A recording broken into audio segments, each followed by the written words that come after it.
Good day, everyone. Before we begin, can I just quickly check that you can see and hear us both okay? If you click along the webinar panel, you should find a little raised hand icon. If you can raise that for me now, if you can see and hear us both all right, I'll just give it a second to spot those hands. That's 10 of you can. Brilliant. I'm going to take that everything's okay. Do let us know if you have any problems. With that, let me please welcome you to the first of our 2024 sessions of the Researcher webinar series. My name is Vicky Jewell. I'd like to thank you all for joining us here today. Alongside me is our speaker for today, Victoria Babbitt. She is the Director of Researcher Development and Outreach at Taylor & Francis. Victoria joined Taylor & Francis in 2008 and throughout the past decade and more has supported researchers as they navigate the rapidly changing publishing landscape. Her work involves engaging with global research communities to build knowledge and capacity related to publishing and editorial activities. And prior to joining Taylor & Francis, Victoria conducted her own postgraduate research in geography at the University of Washington. And today she's going to be talking to us on the subject of avoiding rejection, so how to successfully navigate the publishing process. And during this session, we're going to look at some of the main reasons for articles being rejected and provide tips for avoiding that fate. We're going to look specifically at journal selection, manuscript preparation, publishing ethics, and the peer review process. But before I hand over to her for that, just a couple of notes of housekeeping. If you have any problems during the talk or need help with accessibility, please raise your hand as you just did for me at the beginning and I will message you directly. Otherwise, please put all of your questions into the question box. It's normally on your right on the GoToWebinar interface and I'll put them to Victoria at the end of the event. If your question isn't answered, it's a really specific scenario, or if you'd just be more comfortable doing so, please do email in your questions. My email address is in the chat, and I think Victoria's will be available at the end of the slides. Please, can I remind you all at this point that the talk is being recorded and a video will be made available after the event. The slides can be found supplied in the handout section of the platform interface. So if you click that link, it'll open a PDF in your browser and you can download it from there. But if you have any problems with that, just email me. I think that's enough from me now, so I'm going to hand over to Victoria and I'll rejoin you all for the questions. Thank you. Great, thanks, Vicky. And greetings, everyone, from a very, very rainy Copenhagen, Denmark. As Vicky mentioned, today's talk will focus on publishing in academic journals. We're going to look at how you can prepare your manuscript and make strategic choices that will increase your likelihood of being published and enable you to avoid being rejected. And unfortunately, I'm going to need to turn my camera off today just because my internet has been a bit wonky and dependable in the last couple of days, but I'll turn it back on when it comes to the Q&A. So let me just do that. There we go. Great. So I'd like to begin by looking at the top 10 reasons for rejection. And over the years, we've asked our editors to tell us the top reasons for rejection. And interestingly, they tend to be quite similar, irrespective of discipline.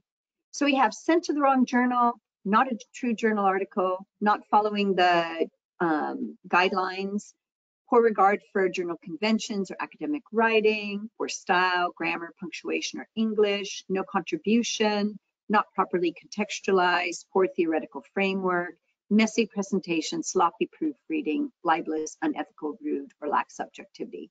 Now, obviously, the language will change and the focus will change slightly between different disciplines, but these do tend to be the top reasons. Today, we are going to be looking at all these reasons, but not necessarily in order, and provide guidance on what you can do to avoid making these mistakes. In exploring the reasons for rejection, we will be focusing on 3 areas of the process. Today, I'll be using examples from Taylor & Francis, but most of the processes and recommendations would apply to most journals or publishers out there. So we have a lot of material to cover, so let's get started. We're actually going to start with the second reason that articles are not accepted. And one of the challenges authors have, especially those who are just starting out, is communicating the research findings in a manner that is accessible and in line with how most researchers in their field present the research. Which brings us to the second reason articles are rejected.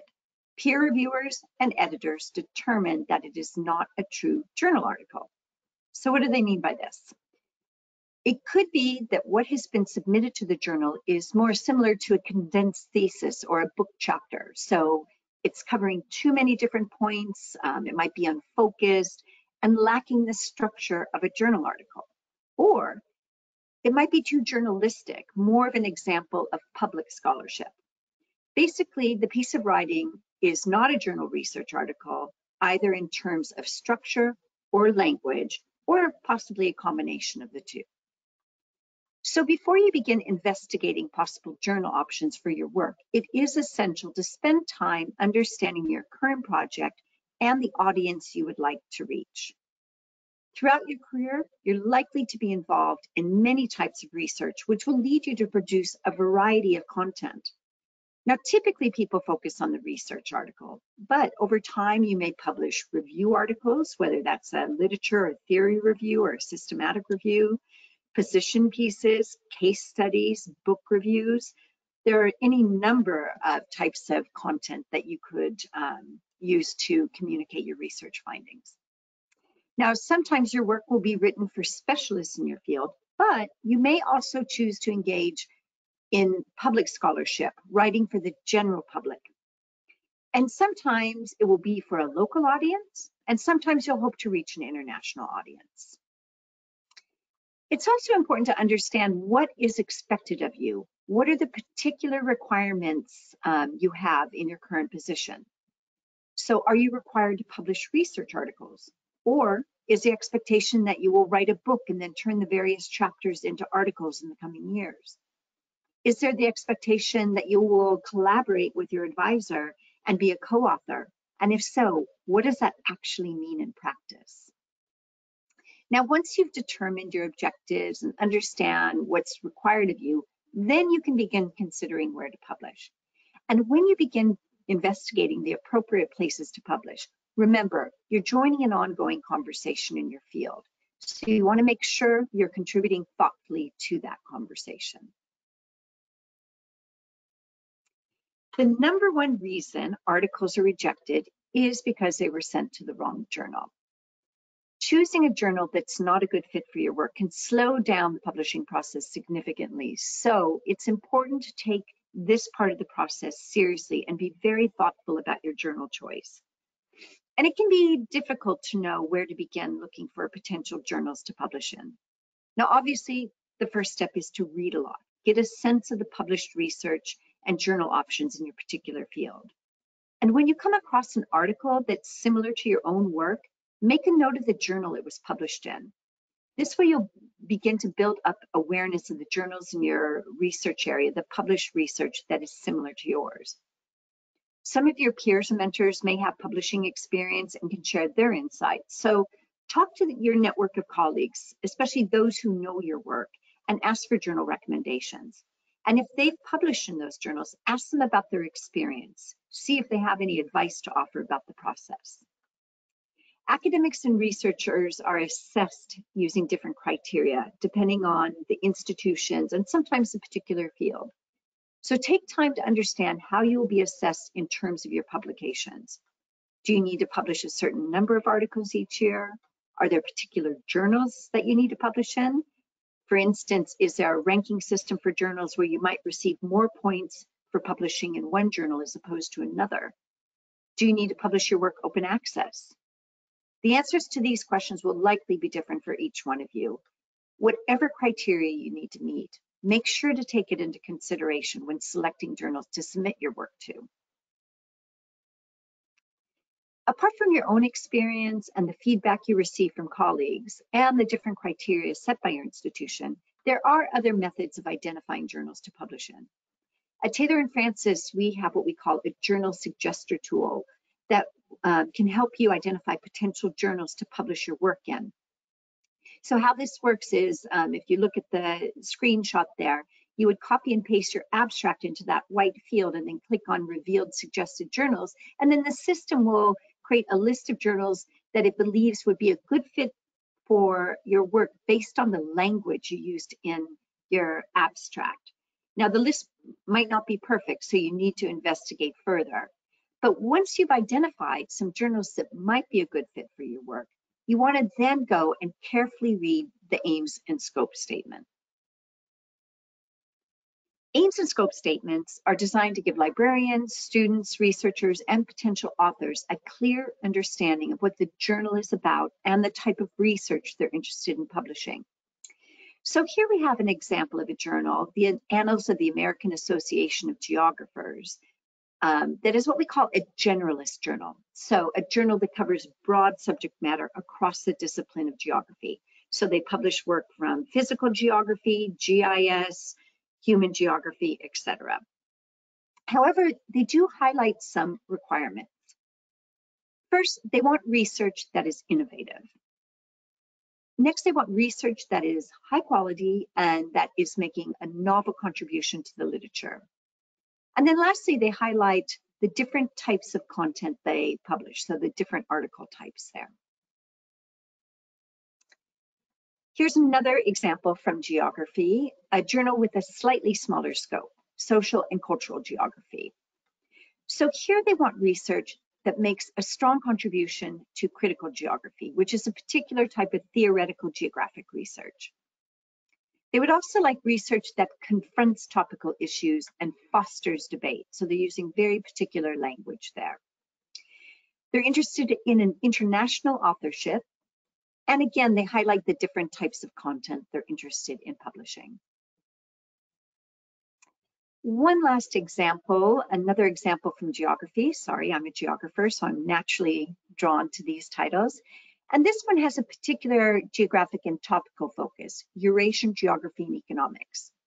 So this journal is interested in receiving research about particular geographic regions that focuses on particular areas of research.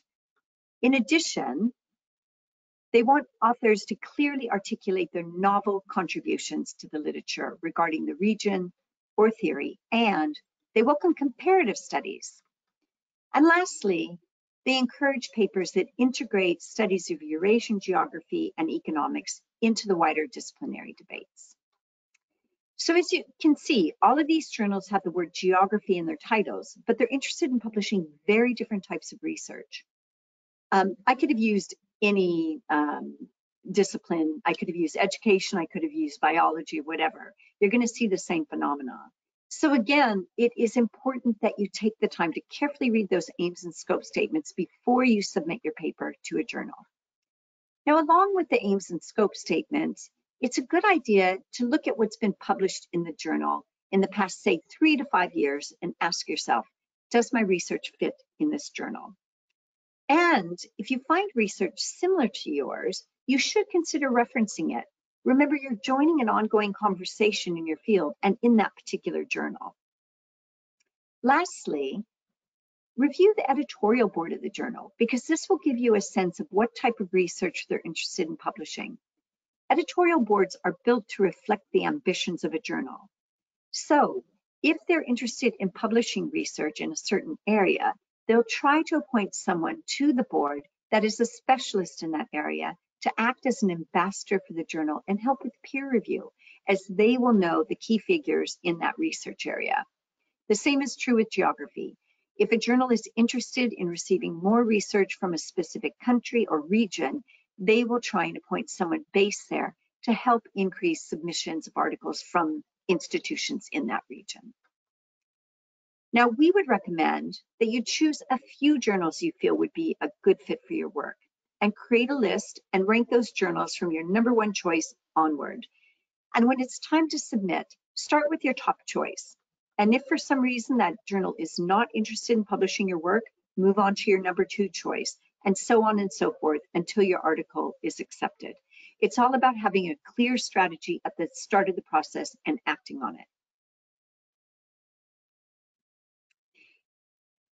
I'm going to quickly go over some of the elements of open access for those of you who are, might be a little bit unfamiliar with it. I think that group is getting smaller and smaller as we go, but I'll just cover this really quickly.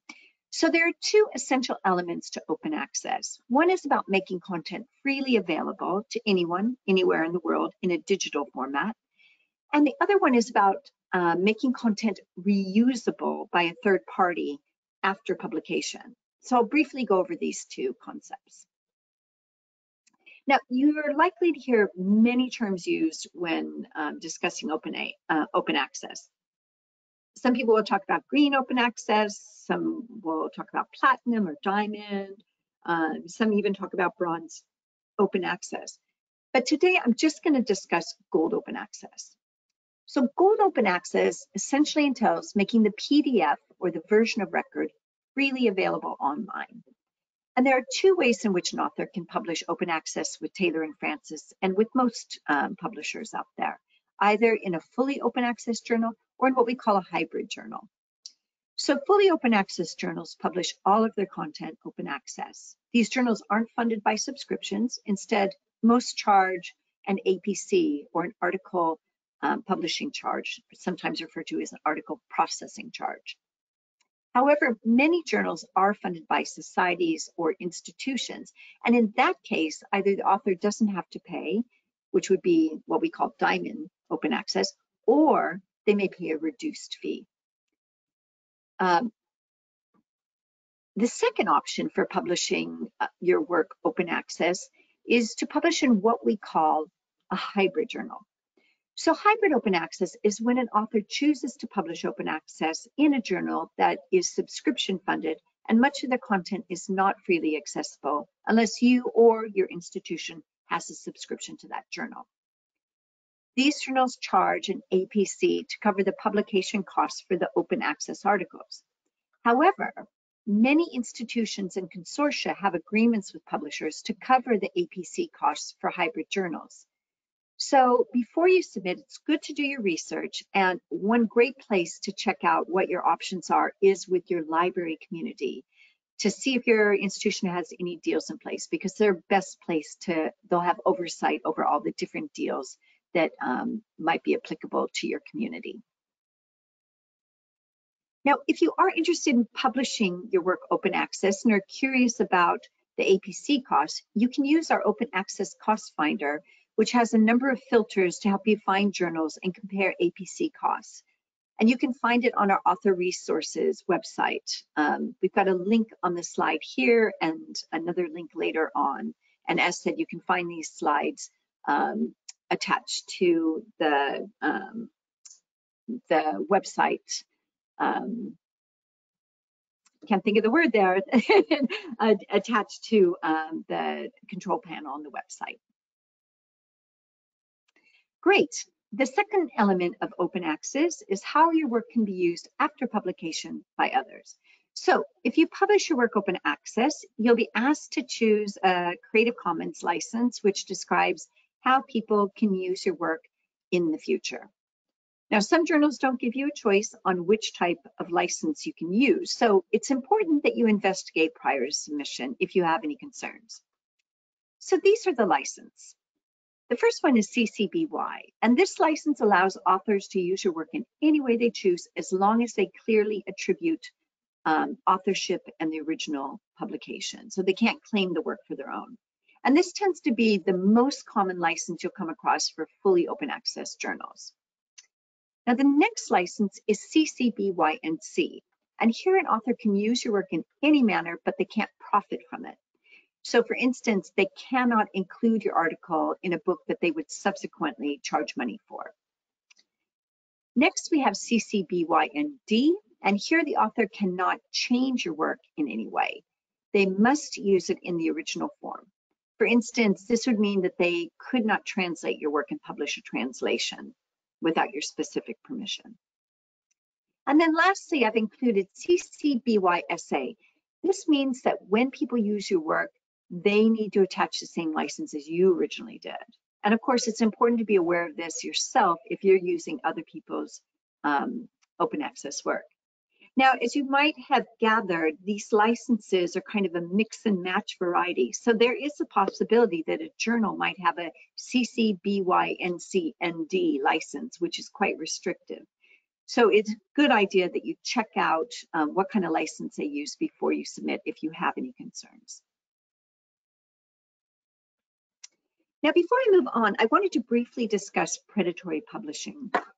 Many, if not all of you, will be aware of predatory publishers. These entities present themselves as legitimate publishers, editors, and journals, and they seek to exploit the legitimate open access publishing model and have become quite sophisticated in their methods. Listen, it can be very easy to mistake a predatory journal for a legitimate one. So it is important to really research a journal, especially if you are contacted by a journal out of the blue asking you to submit an article. Predatory publishers will flood your email inboxes with invitations to publish your articles with them. However, often the journal in question will be outside of your research area. So take a look at the example on the slide. This is actually an email my partner received last year. And it's from a medical journal interested in publishing his research, which focuses on financial economics and asset pricing. So one would assume not necessarily a great fit for a medical journal. Predatory publishers have many characteristics in common. Their websites contain incorrect or misleading information. For instance, they will copy established journals' names and website designs, but include just some small differences, such as a slight difference in the journal title. The editorial boards will feature names of well-established researchers who have never agreed to be on the board. We've even seen examples of editorial boards featuring names of famous actors like Brad Pitt. They also promise very fast peer review and publishing times, promising publication within, say, a week. And for any of you who have published before, you know that's unrealistic. Crucially, the peer review process often doesn't happen, or it's fabricated. And lastly, and maybe most damaging to researchers, is they often have confusing or unclear information about publication fees. So often researchers are surprised after the fact when they receive quite aggressive invoicing from these entities. But a clear definition of predatory publishing can be really difficult for a number of reasons. The main one being that predatory journals tend to change their tactics regularly. In addition, as a recent IAP report states, those definitions fail to distinguish between deceptive or fraudulent journals and journals that are just low quality outlets that might willingly disregard academic norms but be well intentioned. And this is the main critique of the so-called blacklists. In the IAP report, they mapped out the spectrum of predatory behaviors, which is a helpful way of thinking about predatory publishing. Researchers should avoid journals that could be considered fraudulent, deceptive, or exhibit unacceptable low quality. Here, there's likely an intention to exploit authors. But authors should also proceed with caution if the journal is of low quality. While the publisher might not intend to exploit authors, they may not have standard practices in place, such as preservation and indexing of articles, proper production practices, and minimal discoverability of the website, which means that few will find and read the articles published there. So as mentioned, the best way to avoid publishing in a predatory journal is to do your research. Check the website, look to see if the journal is indexed. And if you're unfamiliar with the journal or the publisher, remember to double check on the index site. If it says it has an impact factor, go to the Web of Science to see if the journal is listed. And if you find the journal with the same name in the Web of Science, click on the link in the Web of Science and see if it directs you back to the journal website you were at initially. Because sometimes, obviously, they're trying to fool you with having names that are quite similar, but or the same. So you want to make sure that all these sites are linking to verify. You should also look at the content. Is it high quality? Is it understandable with correct grammar and copy editing? And check out the editorial policies. Number one, do they have any? Are they robust, clear, and easy to find? And don't forget your local community, your colleagues and librarians. See if they've heard of the journal or publisher before, or if they've had any experience publishing with them. And lastly, use Think, Check, Submit if you're unsure. They've created a great resource, which is a toolkit for investigating journals covering many of the topics that I've just discussed. Okay, on to the next set of reasons for rejection. I tend to group these together as I think the strategy for addressing them is quite similar. So here we have those that have to do with the writing process. So poor regard for the journal's conventions or academic writing, poor style, grammar, punctuation, English, no contribution, not properly contextualized, poor theoretical framework, messy presentation, sloppy proofreading.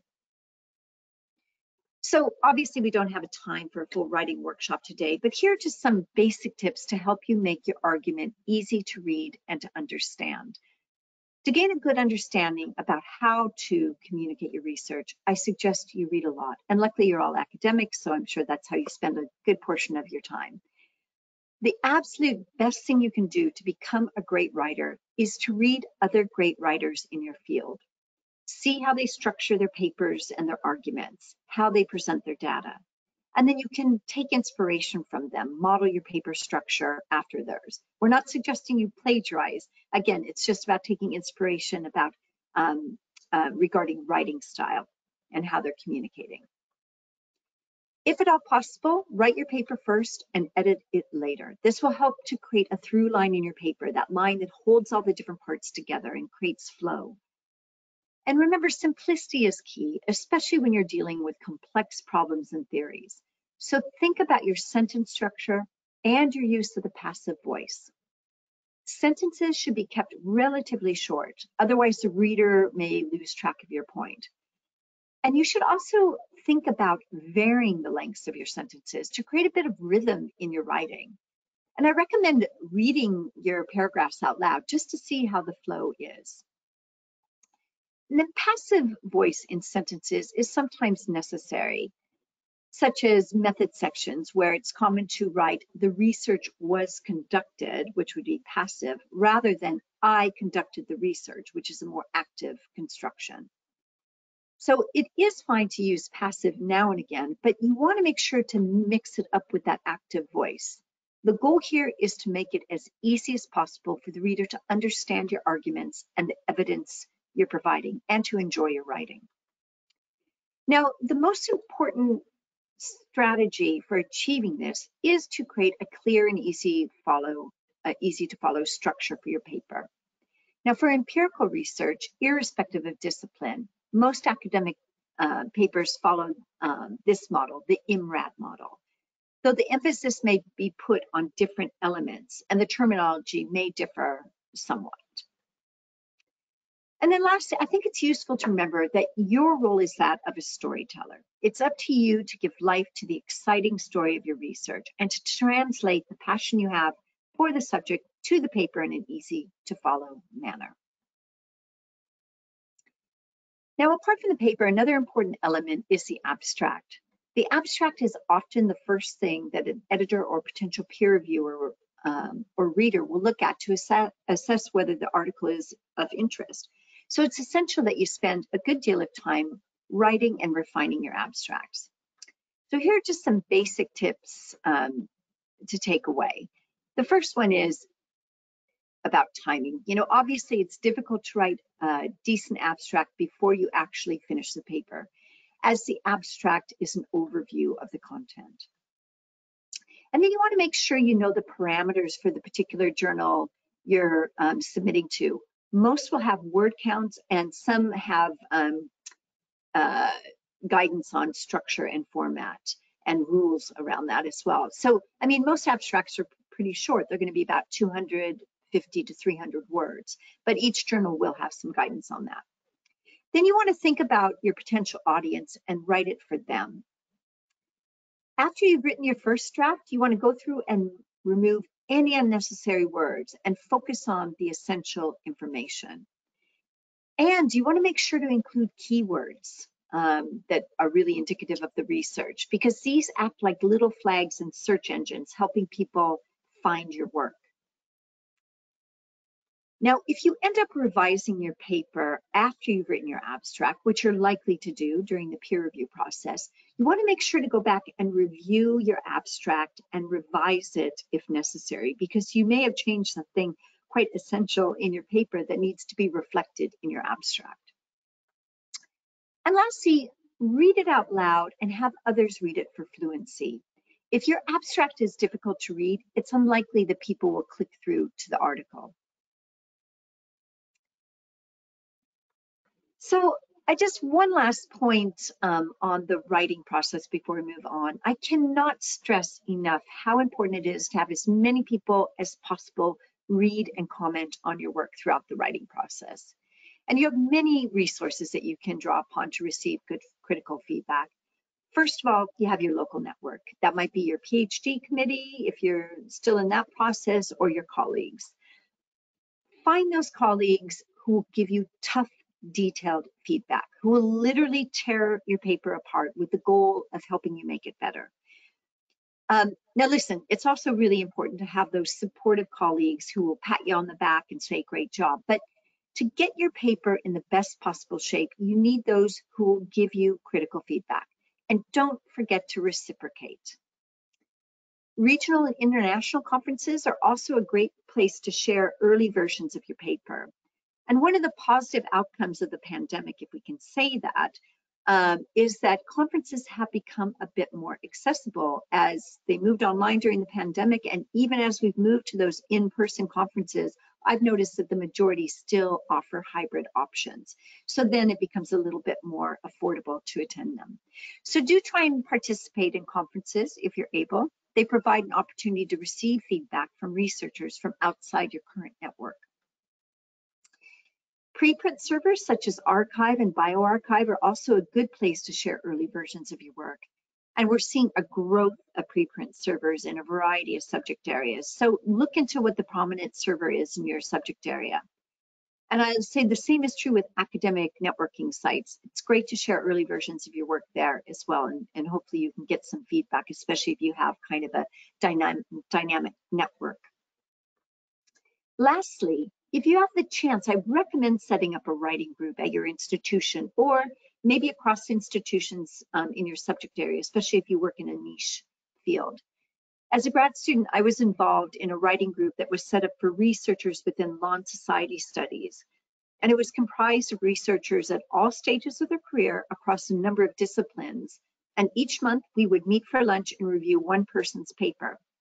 And this was a great initiative for a number of reasons.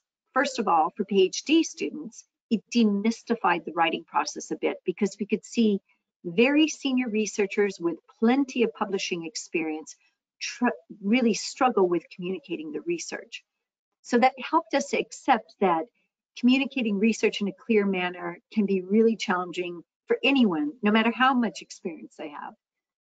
It was also helpful to receive feedback from people outside of our disciplines, as the comments usually were focused on how we communicated our ideas rather than the details of the research. And lastly, it helps to keep you on track.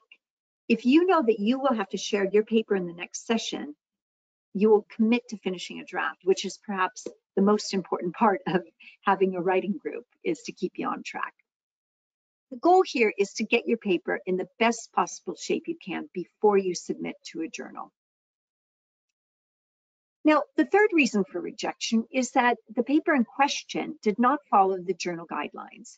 And this is really the easiest issue to address because every journal will have what we call instructions for authors. And these are essentially the rule books for the journal. So under the instructions for authors, you'll find information on APCs and waivers for open access and any other costs that the journal might have, like page charges or submission fees. There'll be information about the peer review process for that particular journal, the types of articles they accept, and the word limits for the articles. There might be reporting guidelines, especially for medical titles.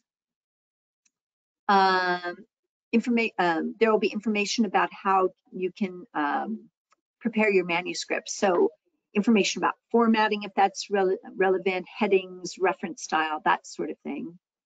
There will also be information about data sharing policies, and then any other relevant information, such as similarity checks that are conducted upon submission. So it's really important that you check those out before you submit. Great, so I'd like to take a minute to discuss some issues that we see with publishing ethics. So on the screen are a list, unfortunately not complete, of the issues that we see on a regular basis. So the first and second row, many of the problems here are often due to lack of full understanding or some confusion around standards and policies. So this might be around authorship criteria or around non-financial conflicts of interest. And these can have elements of conscious misconduct as well. The third row, however, is conscious and very serious misconduct designed around manipulating the publishing process.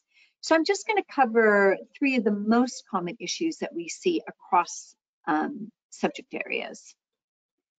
And the first one is authorship issues. So authorship disputes are quite common, and they tend to slow down the peer review and production process, because when an issue arises, we need to stop everything and we go back to the authors and ask them to resolve the problem and come back to us with a written agreement. And often these issues have to do with disagreements over who's included on the authorship line, sequence of names, and who's responsible for the different parts of the process. So to avoid any problems, it is extremely important that you have a written agreement between all of the authors regarding the responsibilities. So sequence of names on the authorship line, what journal you're submitting to, etc. Now, apart from the standard authorship disputes, here are 3 distinct issues that we see on a regular basis. The first is ghost authorship, and this is when a significant contribution to a manuscript has been made without acknowledgement of the contribution. So the name of that person does not show up on the authorship line. And this is an issue because we can't know if there's a conflict of interest there. Next, we have guest authorship, and this is when authorship is granted to an individual who doesn't meet the ethical standards for authorship because of his or her seniority, reputation, or supposed influence. This is common in some institutions, but anyone on the authorship line should have made a significant contribution to the paper, as they'll be held responsible for it in the future. And then lastly, we have authorship for sale. And unfortunately, there have been a rising number of cases where entities that are commonly called paper mills offer to add authors' names after a publication has been accepted for after an article has been accepted for publication, but they charge for this. Now, these actors are preying on the desperation of scholars who are under much pressure to publish more and more articles to progress in their careers, but they are definitely damaging the scholarship. So who qualifies as an author? On this slide, we've listed all of the areas that each author should have participated in or agreed to. So they don't have to have participated in any of them and each one of these, but they need to have oversight and have agreed to it. But the main takeaway is here. Any listed author is a representative of the published paper and shares accountability. And a corresponding author signs an author publishing agreement on behalf of the co-authors. This is a legal agreement. So authorship comes with responsibilities. And lastly, we have duplicate submission. And this is a rule that many early career researchers are surprised by. So why might it be a problem to submit your paper to more than one journal at the same time?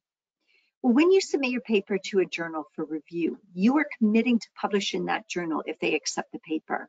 And they, in turn, will use their time and resources to review your paper and help you to improve it. You can only publish a paper once. There can only be one version of record.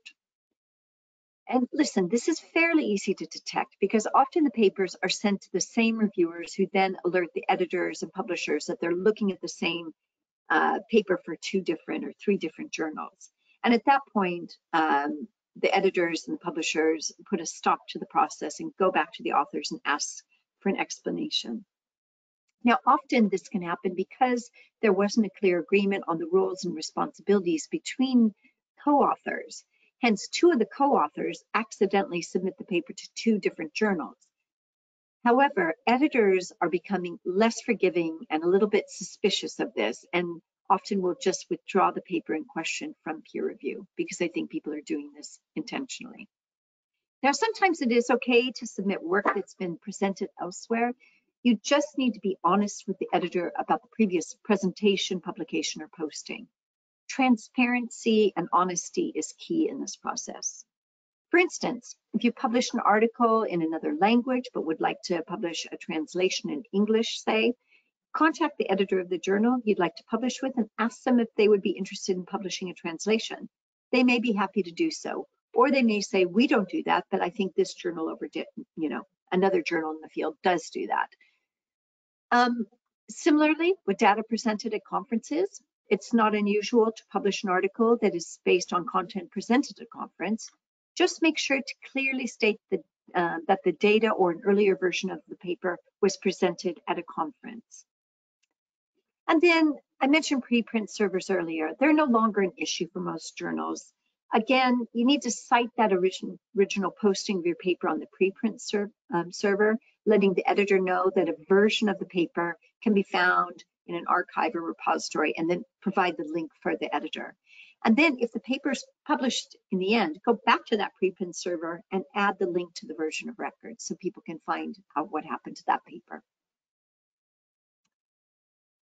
I just added this slide because we often receive questions about generative AI and whether, as well as how, it can be used in the research and writing process. And this is a quickly changing area, but I thought I would briefly share with you how publishers are thinking about the use of AI in research communications. Keep in mind, each publisher and journal will have slightly different policies, so it's your responsibility to review these policies on the publisher website before you submit an article. On this slide is a screenshot from a recent white paper produced by STM, which is the industry body for academic publishing. And I've got a link to that white paper at the bottom of the slide. And here they break down the different uses of AI and whether they are permissible. As you can see, there is a general acceptance of using AI as an author tool to refine, correct, edit, and format text. What we mean here is using AI to help clean up the language of a paper. Much of this functionality is built into the tools we already are using daily. And then there are other tools such as Grammarly that people might use to polish their text. Any use of generative AI beyond those specific cases, for instance, if you were to use AI to write a portion of your paper, would need to be fully disclosed to an editorial team, and permission would be required before you were to submit your paper for peer review. Again, it's all about transparency and honesty. What is not permitted in any case is the use of generative AI to create, alter, or manipulate data and results in a paper. And lastly, AI cannot be listed as an author because, as we just discussed, authorship comes with legal responsibilities which need to be agreed to by a human being. The main takeaway is you are responsible for developing the ideas, data, and text. AI can be used to clean up the language and the grammar. All right, moving on to peer review. And I really like this quote because I think it captures the importance of peer review. Not only is it quality control, but it's a form of collaboration between researchers. And researchers agree that peer review is an essential part of the process. So this chart is rather dated now. It's from a 2018 peer review study conducted by Publons, where you can see that the majority of researchers find peer review either important or extremely important. Peer review is where papers are assessed for the different elements we discussed today. So is the article a good fit? Does it follow our guidelines? Is it sound science? Does the evidence support the findings? Is it making contributions to the literature? Is it well written? Are there any ethical issues? With the increase of manuscripts submitted annually in the diverse areas of research and the global nature of the academic community, it's unrealistic to think that one editor could make these decisions on their own. They're not going to have the expertise in all of the subject areas and the emergent fields of study. So they need to depend on external experts who can evaluate the content. Peer review helps to improve the research and communication of the findings through recommendations. As highlighted on this slide, and as I mentioned, peer review is, in a sense, a collaboration with the broader community designed to help you publish your very best work. And lastly, peer review validates the research. The editors and peer reviewers, when accepting a paper, are giving it a stamp of approval, confirming that it is indeed sound science. So let's take a look at what peer review looks like in practice.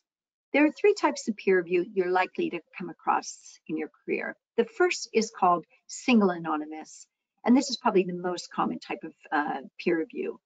And this is when the peer reviewer knows the identity of the author, but the author does not know the identity of the peer reviewer. And this is the most common type of peer review within science, technology, and medical disciplines. The second type, double anonymous peer review, is when all identities are hidden. And this tends to be the most common type within arts and humanities and social science. However, it is fairly easy to discern the identity of the author if they presented their work previously or if they cite themselves extensively. So if the journal that you're submitting to has double anonymous peer review, you really need to take the kind of extra time to anonymize your paper. So if you're citing yourself, you can remove your name and replace it with author, and look at your look at all the different kind of notation you have, just to make sure that they can't identify you, like the acknowledgements and that sort of thing. And then lastly, there is open peer review, where all identities are known. So keep in mind, there are many varieties of open peer review, from the basic where everyone's identity is known to a completely open process where the public can see the submitted version of the article, all of the peer reviewers and authors' comments, and the different versions of the paper, like our F1000 platform. So before you submit, be sure to review the instructions for authors so that you're aware of the type of peer review the journal conducts, just so that you don't have any surprises. And here's an overview of how peer review works in most cases. So you'll submit your manuscript to the journal, and it's going to go through an initial check to see if everything is in order. So if it's not formatted correctly or missing files or other components, it will be returned to you with instructions on what to do. And then once the files are in order, the submission is sent to the editor for a quick review. The editor will decide if the paper should be sent out to peer review. At this stage, it can be rejected if it's out of scope of the journal, if it's not complete, unreadable, or not understandable. And this is called a DES reject, and it tends to be a fairly quick decision, usually within 1 to 2 weeks. Now, if the paper is of interest, the editor will send it out for peer review, usually to 2 or more external independent reviewers who are specialists in the field. And they'll read the work and provide a report for the editor with recommendations for a decision. The most common recommendations are revise and resubmit with major revisions or minor revisions. And this means they're interested in your work, but have some suggestions on how you can make it even better. Your paper can also be rejected at this point. And I have included except with a star here. It is possible that your paper will be accepted without revisions, but it's highly unlikely. Most papers benefit from some form of revision. Now, once you've made these revisions, you'll resubmit to the editor, who will either accept it or send it out again to the reviewers to see if they're happy or if they have further comments. Now, here's the bad news. Your paper can go through this process a couple of times and still be rejected, but I'll tell you how to avoid that in just a moment. Responding to the reviewer's comments is one of the most important parts of the publishing process. At times when you receive a reviewer report, it can feel like rejection, especially with a revise and resubmit with major revisions. Try not to become upset. Close your computer down and forget about it for a couple of days. And when you are ready to get to work, carefully read the decision letter from the editor. It may include advice on how to respond to the reviewer's comments, especially if they're suggesting kind of conflicting things. and it will provide information about deadlines for returning your revisions. Now, if you have co-authors, set up a meeting to review all of the reviewers' comments and make certain to share all the reports ahead of time so everyone's prepared for that meeting. Irrespective of whether you have co-authors or not, you need to carefully go through the reviewer reports and make a list with every single one of their suggestions for improvement. You may want to group the comments based on category, if that helps, i.e., the methods, comments on the methods section, whatever works for you. But the most important thing is that you capture each one of their recommendations. And then you want to go through that list and decide which of the recommendations you'd like to adopt and make those changes. Now, here is the key to avoiding the fate of going through the revisions process a couple of times and still being rejected. When you send back your revisions, you must include a note to the editor, basically cover letter, clearly detailing how you have addressed the peer reviewer's concerns. Now, where you have decided to adopt the peer reviewer's recommendation, clearly detail what you've changed and where that change can be located in the paper. So you can provide a page and line number. You can use highlighting function. Some journals also welcome the use of track changes to help editors and peer reviewers see what you've done. Irrespective if you're using that kind of functionality, you still need that cover letter where you're explaining what you've done and why you've done it. Now, you will not agree with all of the peer reviewers' recommendations. That's absolutely normal. In that case, though, you need to clearly and respectfully explain why you chose not to amend your paper. So be specific. For instance, if the peer reviewer thought you should cite another paper, but you feel that paper is out of scope of your project, you need to explain why that is so that both the peer reviewer and editor understand. Now, once you've detailed how you've addressed each of the peer reviewers' comments, review your response to the editor and make sure you've included all the recommendations and actions that you've taken, and that you've done so in a clear manner, and that the letter is professional and devoid of frustration. This can be an incredibly challenging process, so it's understandable that you might become a bit frustrated. It's just important that that doesn't influence your communication with the editor. Most importantly, remember to be respectful and professional during this process. This is your community, your future network. You may end up submitting to the journal again. You may be asked to peer review articles for the journal. You may want to become a board member one day, or you may have dreams of collaborating with the individuals who are currently reviewing your paper. So keep all of this in mind during the process, and remember, the editor and peer reviewers are trying to help you publish the very best version of your work. Try not to take the feedback you receive on your article personally. It's about the research, not about you as an individual. So just to recap what we've discussed today. Number one, again, remember to carefully read the aims and scope of the journal and look at what's been previously published. For the second one, comes back to what I was talking about at the beginning, understanding what sort of writing project you're undertaking and thinking about the best way to communicate that in terms of type of article and researching the best platform for your work. For number three, that's the easy one, reviewing and following the instructions for authors. 4 through 9, that is all about sharing your work as much as possible ahead of time, getting as much feedback as you can before you submit your paper, whether that's through your colleagues, through conferences, or if you set up a writing group. And then for number 10, obviously you want to avoid that at all costs. So just one last slide I wanted to share, and this is highlighting our author services site. And this is a really great resource, focused on the different aspects of publishing with lots of guidelines for you. And also this is where you find any of our editing service, information about our editing services. So that's the link there on this slide. So I encourage you to go check that out after the session. And that's it for me. That's my email address. Hopefully we'll be able to answer all the questions today, but if we don't and you have a burning question, especially if you have a question that's particular to your own work, I encourage you to write to me directly, because we'll probably just address general questions in this session. So thanks everyone for listening, and I will stop sharing at this point.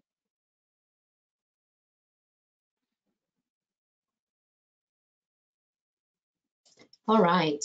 Firstly, I'll take the opportunity to start with to thank you, Victoria, on behalf of the group for taking time to join us today and talk through that presentation. Really clear and comprehensive. So thank you very much. And I will also, at this point, before we start on the questions, I will just pause the recording so everyone can ask their questions freely. So if you are joining us from the recording, thank you very much, and we will stop that now. Let me just do that.